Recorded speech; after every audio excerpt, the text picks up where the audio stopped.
Good morning students, आप सभी का मेरे नेक्स्ट लेक्चर नंबर 20 में स्वागत है। ठीक है, तो देखिए भाई, इससे पहले जो हमारे लेक्चर नंबर 18 और जो लेक्चर नंबर 19 जो हुए हैं, उसमें मैंने आपको दो चीज़ें बताई थी। एक तो मैंने आपको ठोस आवेशित गोले के कारण विद्युत क्षेत्र की तीव्रता के मान की गणना करवाई थी। अरे बात समझ में, बाहर, अंदर और सतह तीनों पर, और तीनों को मैंने आपको क्या करवाया था, ग्राफीय निरूपण। आफ्टर ऑल इसके बाद मैंने आपको किसी भी आवेशित चालक की सतह पर बल के मान की क्या करवाई थी, गणना करवाई थी। ठीक है, और दोनों ही टॉपिकों को मैंने आपको ढंग से रिप्रेजेंट भी किया था और उम्मीद करता हूं कि आपके वो समझ में भी आए होंगे। आज का जो हमारा टॉपिक है वो है किसी चालक के एकांक आयतन की ऊर्जा। किसी भी चालक के एकांक आयतन की ऊर्जा या किसी भी चालक की ऊर्जा के मान की हम क्या करेंगे, गणना करेंगे। ठीक है, तो जान दीजिए।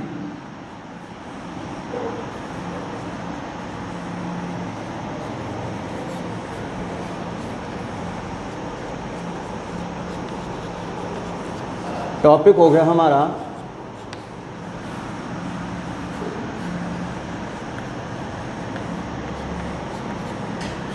चालक के एकांक आयतन की ऊर्जा। ठीक है, तो ऊर्जा के बारे में मैंने आपको 11th क्लास में ढंग से समझाया है सब कुछ। आ रही बात समझ में, सब कुछ ढंग से समझाया मैंने आपको 11th क्लास में। सेम वही कंडीशंस अब हम यहाँ पर अप्लाई करेंगे। याद कीजिए, मैंने आपको कार्य ऊर्जा पर में पढ़ाई थी। आ रही है याद? चलो अच्छी बात है, याद आ रही होगी। अब हम यहाँ पर चालक के एकांक आयतन की ऊर्जा निकाल रहे हैं, तो कैसे निकालेंगे, ध्यान दीजिए। थोड़ा सा थ्योरेटिकल पार्ट बोल रहा हूँ, क्योंकि आपके लिए समझना बहुत ज़रूरी है। क्योंकि अगर जब तक हम थ्योरेटिकल पार्ट को मजबूत नहीं करेंगे तो आगे के लेक्चर हमारे कहाँ से समझ में आएंगे। अरे बस समझ में, तो ज़रा ध्यान दीजिए। वास्तविकता में जब किसी चालक को आवेश दिया जाता है ना, ढंग से सुन लेना, वास्तविकता में जब किसी चालक को आवेश दिया जाता है ना, तो हमें प्रतिकर्षण बल के विरुद्ध क्या करना पड़ता है, कार्य करना पड़ता है। देखो बेटा, कुछ चीज़ें बोलने में जितना इजी होती है ना, वो समझने में भी उससे भी ज़्यादा इजी होती है, लेकिन हमें उनको समझना कंपलसरी होता है। तो एक बार मैं वापस से रिपीट कर रहा हूँ, जरा सुनिए कि विद्युत ऊर्जा कैसे निकलेगी। अरे बस समझ में, तो जब किसी चालक को आवेश दिया जाता है तो हमें प्रतिकर्षण बल के विरुद्ध कार्य करना पड़ता है, और यही कार्य उस चालक की विद्युत ऊर्जा के रूप में क्या होता है, संचित होता है। दैट मीन्स एक नया कंसेप्ट हमारे पास निकल कर आया कि प्रतिकर्षण बल के विरुद्ध जो हम कार्य कर रहे हैं, वो कार्य उस चालक की विद्युत ऊर्जा के कैसा है बेटा, बराबर है। क्लियर? ओके, सुनाओ। अब अगर हम आगे देखें, क्या देखते हैं भैया हम, सिंपल सी बात है यार। क्या बात है कि आपने कहा कि सर किसी भी चालक को आवेश देने पर हमें प्रतिकर्षण बल के विरुद्ध कार्य करना पड़ेगा। कैसे करना पड़ेगा वो चीज़ देख लीजिएगा। जैसे कि मान लीजिए इस चालक पर ये धनावेश उपस्थित है। ठीक है, क्या कौन सा आवेश उपस्थित है इस पर, धनावेश। अगर मान लीजिए इसको मैं कोई अन्य और धनावेश दूंगा, तो ये धनावेश जब यहाँ जाएगा तो यहाँ पर ऑलरेडी धनावेश है क्या, नहीं?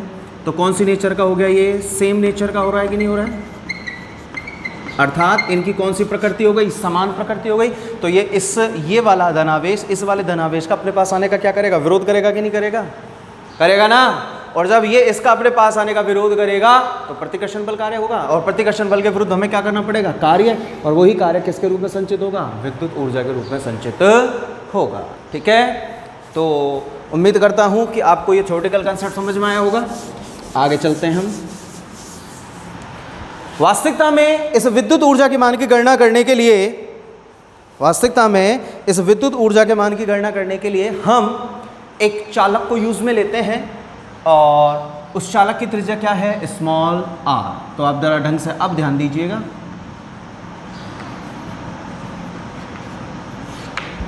मैंने यहाँ पर ये एक चालक को यूज में लिया है। इस चालक की जो रेडियस है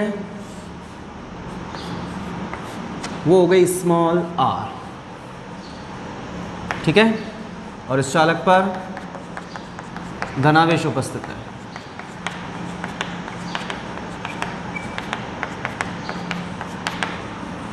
ठीक है भाई, क्या उपस्थित है? धनावेश। क्लियर? अब मैं पर स्टेप के साथ डायग्राम भी बनाऊंगा और उसको समझाऊंगा भी कि ऐसा क्यों हो रहा है। आ रही बात समझ में? तो दोनों चीजों पर आपको बराबर से ध्यान देना है, तभी जाकर हमारे पास ऊर्जा निकल कर आएगी। तो जरा ध्यान दीजिए, मैंने कहा था कि भैया मेरे पास ये कोई आवेशित चालक है जिसकी त्रिज्या कितनी है? स्मॉल आर, और इस पर एक समान रूप से धनावेश उपस्थित है। ठीक है, अब मैं चालक की एकांक आयतन की ऊर्जा के मान की क्या कर रहा हूं? गणना कर रहा हूं। ठीक है ना? तो सबसे पहले मैं देखता हूं, हम हमारी चित परिचित लाइन लिखेंगे।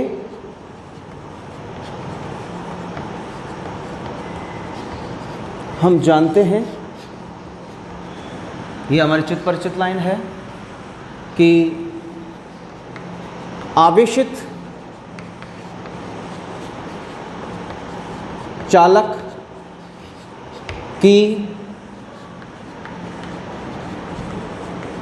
सतह पर बल का मान याद आ रहा है आपको?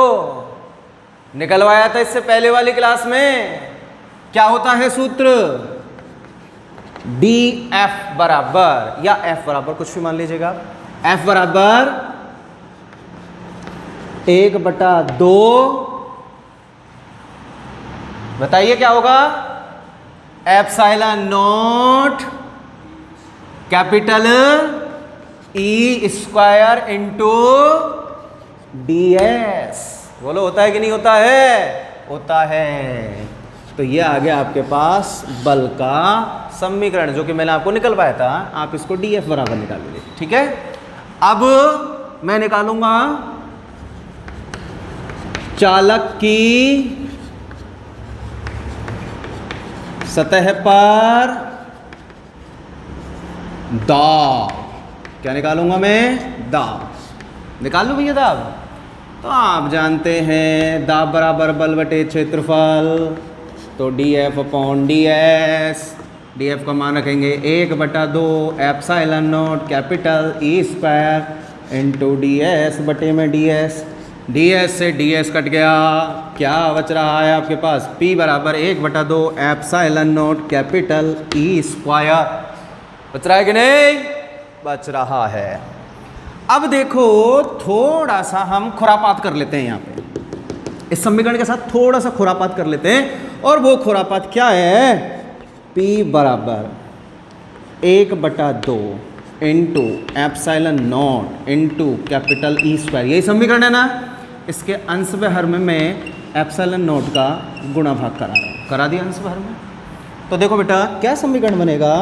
P बराबर 1/2 एप्सिलॉन नॉट का square capital E square upon epsilon not. अब आप बहुत अच्छे से जानते ही हैं, क्या जानते हैं? थोड़ा सा यहाँ देख लीजिएगा, मैं साइड में लिख रहा हूँ, ए बराबर में सिग्मा अपॉन एप्सिलॉन नॉट। तो सिग्मा बराबर कितना हो जाएगा? Capital E epsilon not. यहाँ पर epsilon not square capital E square है, तो ये कितना हो जाएगा? Sigma square. P बराबर sigma square upon 2 epsilon not. This called is equation number first. आ गया भैया? P इज इक्वल टू में sigma square upon 2 epsilon not. ठीक, दाब आ गया। अब क्या होने वाला है? अब मजा आने वाला है। और वो मजा कैसे आएगा? सबसे पहले उम्मीद करता हूं कि यहां तक की कहानी समझ में आ गई होगी। एक बार वापस से रिपीट करा रहा हूं। हम जानते हैं कि आवेशित चालक की सतह पर बल, इससे पहली वाली क्लास में मैंने आपको निकलवाया था, ये सूत्र होता है। उसके बाद मैंने क्या निकलवाया बेटा? चालक की सतह पर दाब, और दाब का सूत्र आप जानते ही हैं, दाब बराबर होता है बल बटे क्षेत्रफल। तो बल तो ये हो गया, क्षेत्रफल हो गया डीएस, डीएस से डीएस कैंसिल हो गया, ये बच गया। इस इक्वेशंस को मैंने बैलेंस करके इसमें एप्सिलॉन नॉट का गुणा भाग कराया, और मेरे पास क्या वैल्यू आ गई, sigma square upon 2 epsilon not. ठीक है, आगे ध्यान दीजिए। अब मुझे क्या करना है, ए जो आवेशित चालक है ना, इसके विद्युत क्षेत्र के मान में क्या करनी है, वृद्धि करनी है। देखिए हर एक चीज को ढंग से सुनिए और समझिए। मुझे इस आवेशित चालक के विद्युत क्षेत्र के मान में वृद्धि करनी है। क्या करनी है, वृद्धि। तो वृद्धि कैसे करूंगा, कैसे करूंगा वृद्धि, ध्यान दीजिए। मैं इसको क्या करूंगा, संपीड़ित करूंगा चारों दिशाओं से, यहां से, यहां से, यहां से, यानी प्रत्येक बिंदु से या सभी दिशाओं से मैं इसको क्या करूंगा, संपीड़ित करूंगा। संपीड़ित करूंगा तो अभी ये वॉल्यूम इतना बड़ा है, संपीड़ित करूंगा तो छोटा होगा कि नहीं होगा, होगा, और छोटा होगा तो उतना ही विद्युत क्षेत्र के मान में क्या होगी, वृद्धि होगी। आ रही बात समझ में। तो एक चीज अपने दिमाग में नोट कर लेना, जैसे ही मैं इसको संपीड़ित करूंगा, इस आवेशित चालक को मैं संपीड़ित करूंगा, तो संपीड़ित करने पर ये छोटा होगा और छोटा होने पर विद्युत क्षेत्र के मान में क्या होगी बेटा, वृद्धि होगी। ठीक है, और अगर इसको मैं क्या करूंगा, प्रसारित करूंगा, प्रसारित करूंगा तो विद्युत क्षेत्र के मान में क्या जानी है, कमी आ जाएगी। आ रही बात समझ में। तो जरा ध्यान दीजिए। अब मैं एक लाइन लिख रहा हूं, आवेशित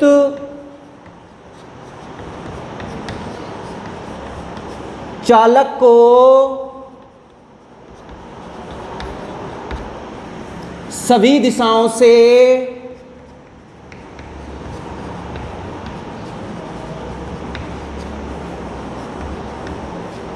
डी स्मॉल आर, ब्रैकेट में लिख दिया मैंने, डी स्मॉल आर दूरी तक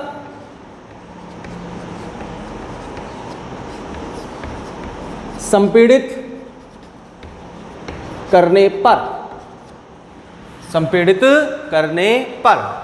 तो देखो भैया, सभी दिशाओं से मैं इसको डी आर दूरी तक संपीड़ित कर रहा हूं। कर दिया बेटा डी आर दूरी तक संपीड़ित। तो ये जो डिस्टेंस निकल कर आ रही है ना, ये डिस्टेंस, ये कितनी हो जाएगी, डी आर हो गई ना। संपीड़ित होगी तो ऑब्वियस सी बात है, ये जो विद्युत क्षेत्र है इसके मान में क्या होगी, यहां पर वृद्धि होगी। तो इसको संपीड़ित करने के लिए हमने कितना बल लगाया, उस बल के मान की हमें क्या चाहिए, गणना चाहिए ना। तो जरा ध्यान दीजिए, आवेशित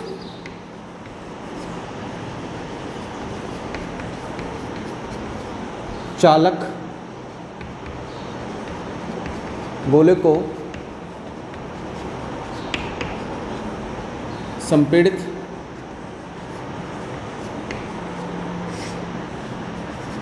करने के लिए बल, बल किसकी उपस्थिति में लग रहा है, दाब की उपस्थिति में लग रहा है। तो पे बराबर F upon A, F is equals to P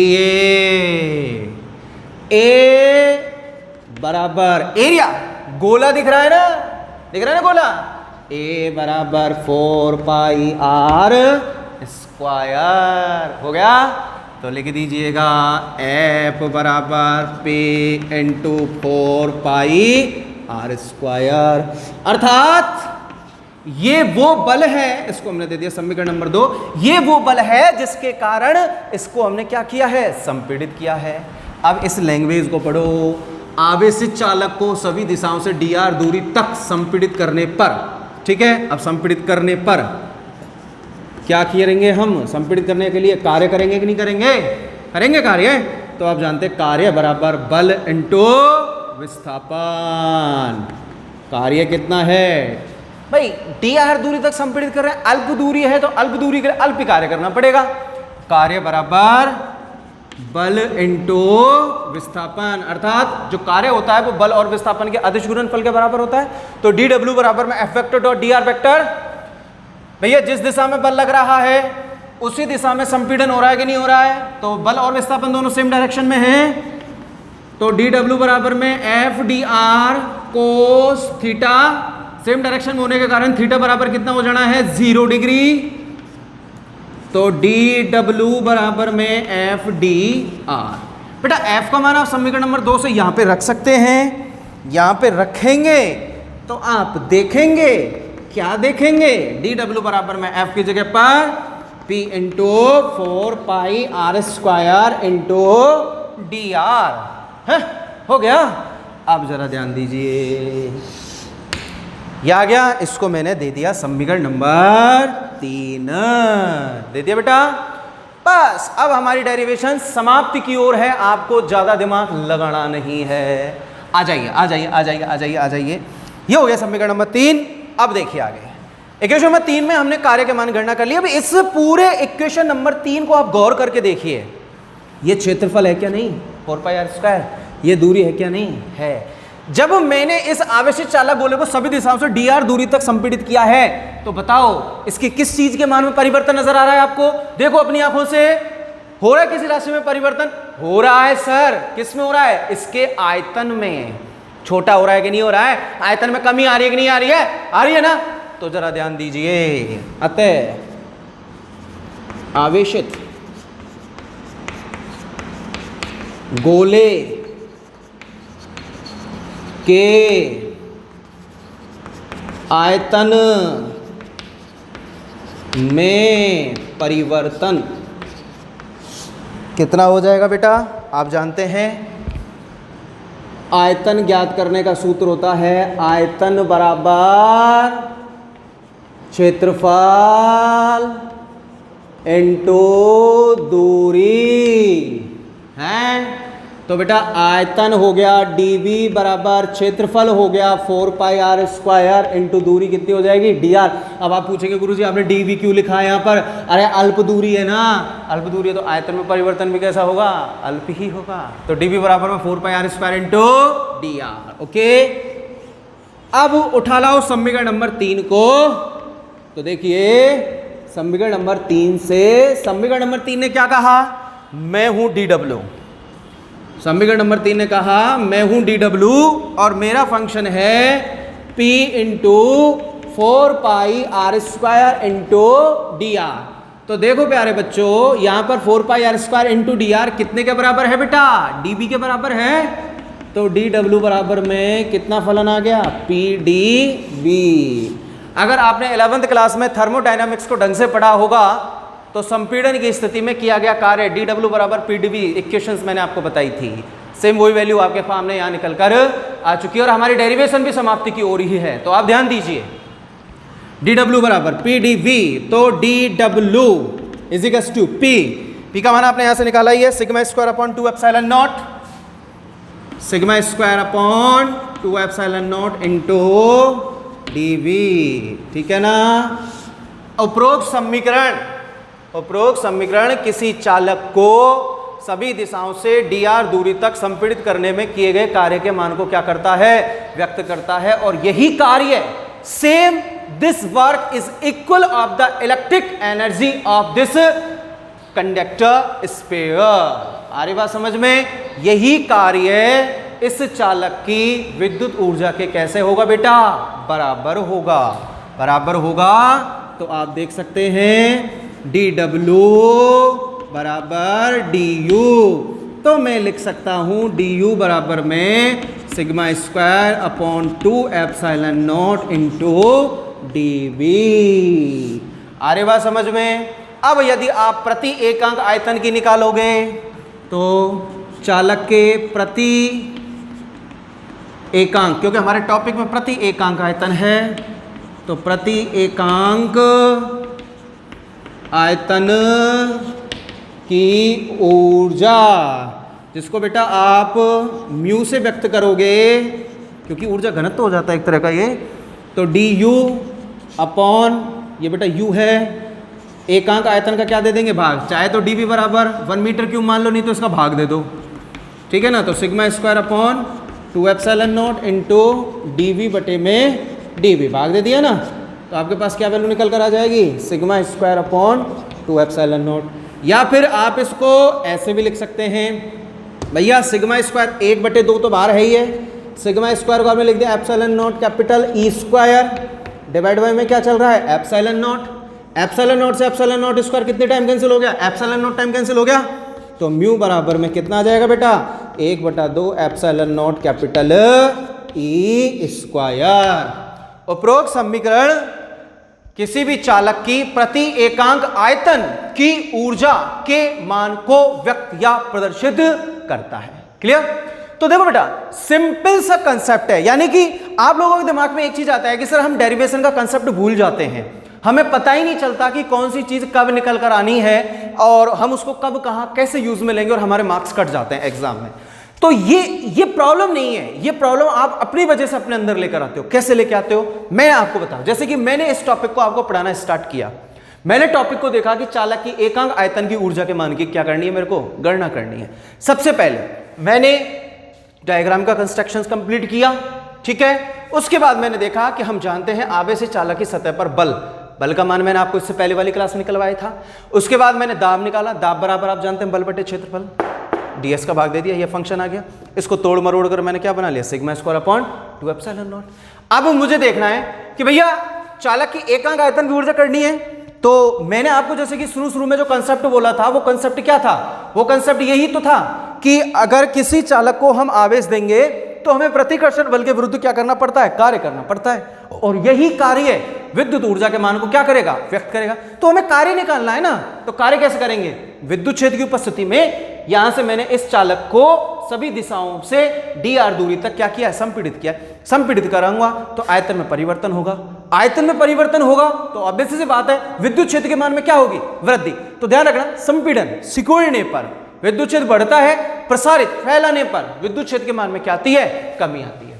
तो मैंने यहां पे आपके सामने लैंग्वेज लिखी कि आवेशित चालक को सभी दिशाओं के या सभी दिशाओं से कितनी दूरी तक, dr दूरी तक संपीड़ित करने पर।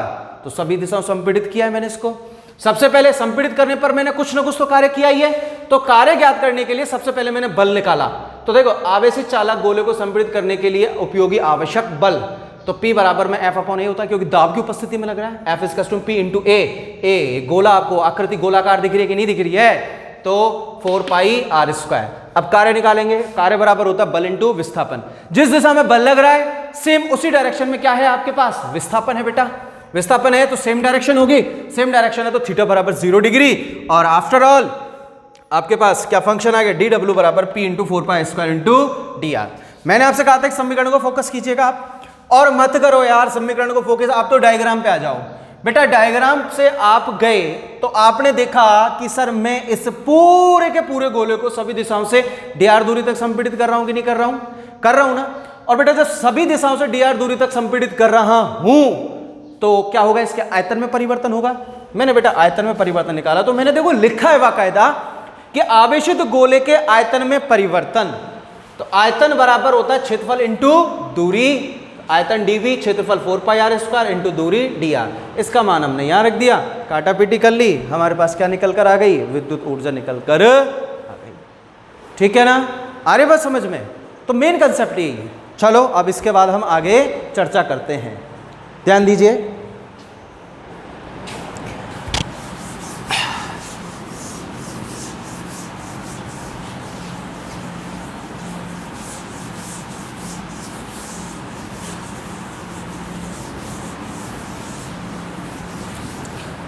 मैं अब आपको एक छोटा सा न्यूमेरिकल दे रहा हूं, उस न्यूमेरिकल को आप नोट करेंगे और नोट करने के बाद फिर मैं आपको उसको हल करने का तरीका बताऊंगा। तो मैं लैंग्वेज बोल रहा हूं, एक बार आप न्यूमेरिकल की भाषा को नोट करें, जिससे आपको पता चले कि आपको क्या क्या दे रखा है और क्या क्या नहीं दे रखा है।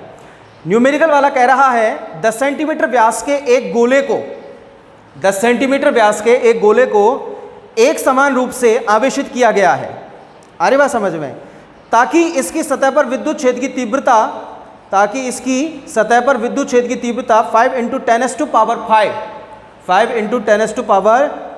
वोल्ट प्रति मीटर हो जाती है।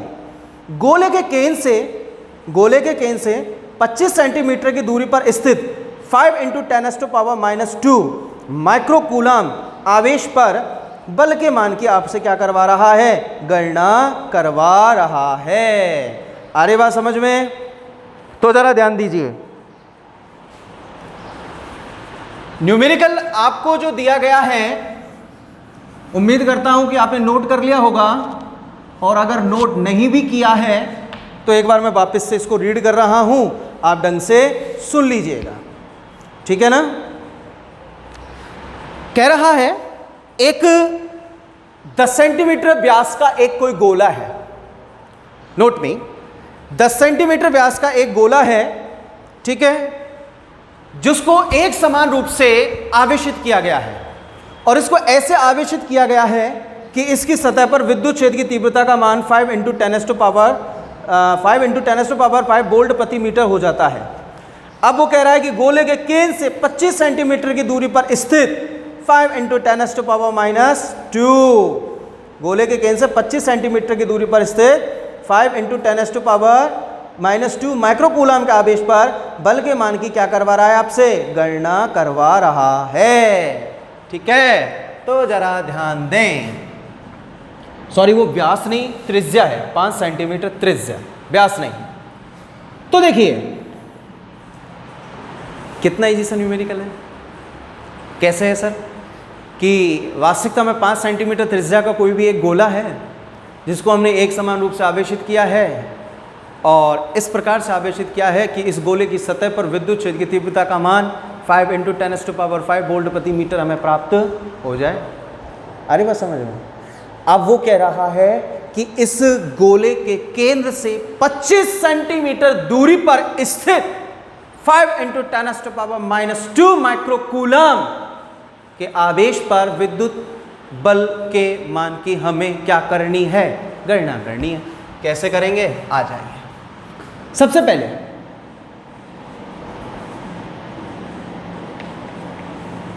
आपको जो दे रखा है ना बेटा उसको लिखो।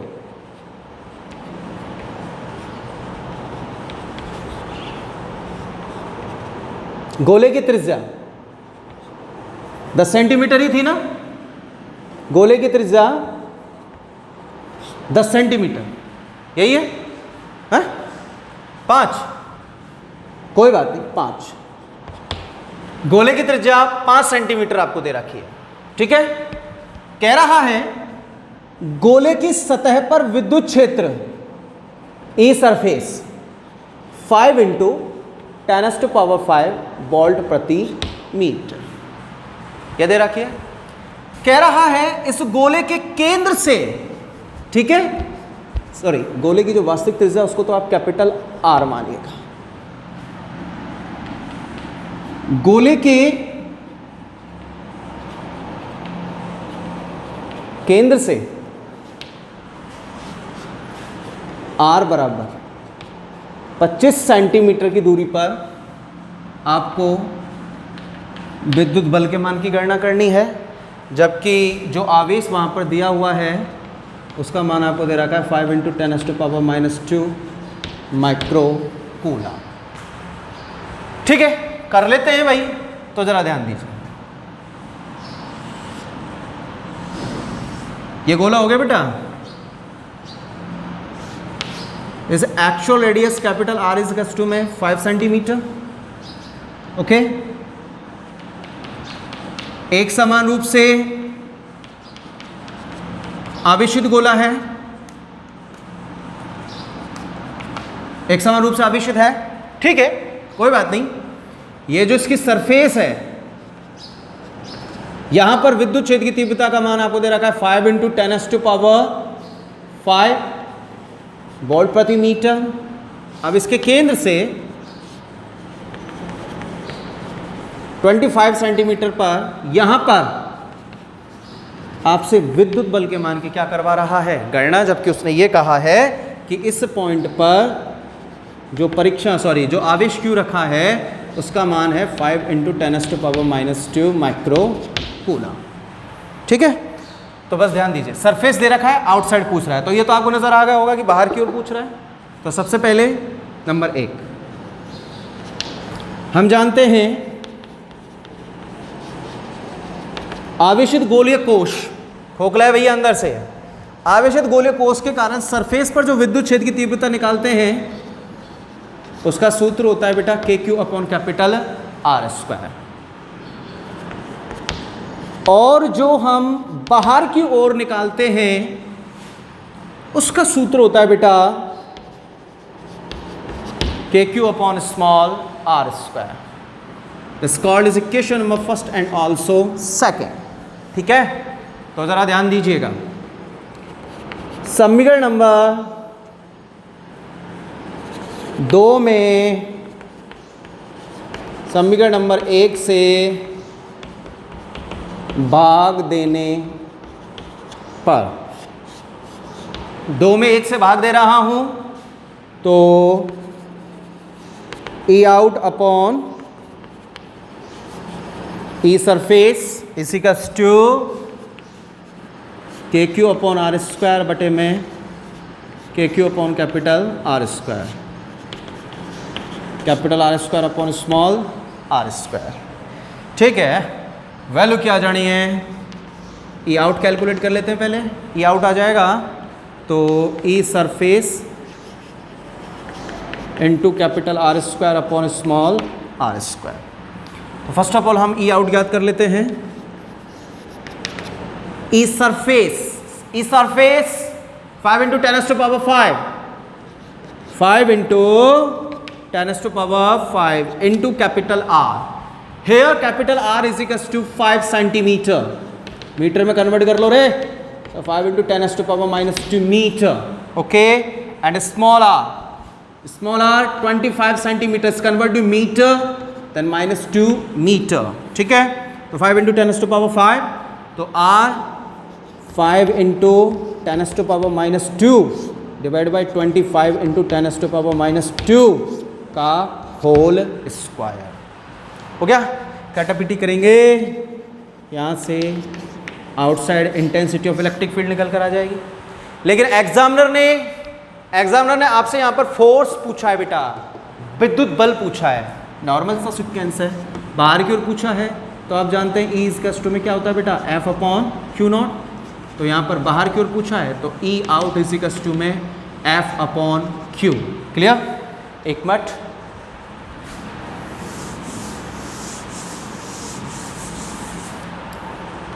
तो यहाँ से F निकालेंगे, F इज इक्वल्स टू में E out into Q, then F is equals to में ई आउट का मान आपने यहाँ से निकाला ही है कि 5 into 10⁵, then bracket start 5 into 10⁻⁻2 divide by 25 into 10⁻⁻2 का whole square into q 5 into 10⁻⁻2 micro coulomb, इस कन्वर्ट टू कूलम बिकॉज ऐसा यूनिट्स ले रहा हूं। तो 5 इंटू 10⁻2 इंटू -6, भाई एक कूलम में 10 की घात -6 माइक्रो कूलम होते हैं? तो क्या लेके कितना हो जाएगा, -8। काटा पीटी कर लेना, विद्युत बल का मान निकल कर आ जाएगा। आ रही बात समझ में? तो अब हमारे पास हमने ये जो न्यूमेरिकल किया है, आपको पहचान करनी होगी कि गोला कौन सा है, आपको क्या दे रखा है, क्या पूछ रहा है,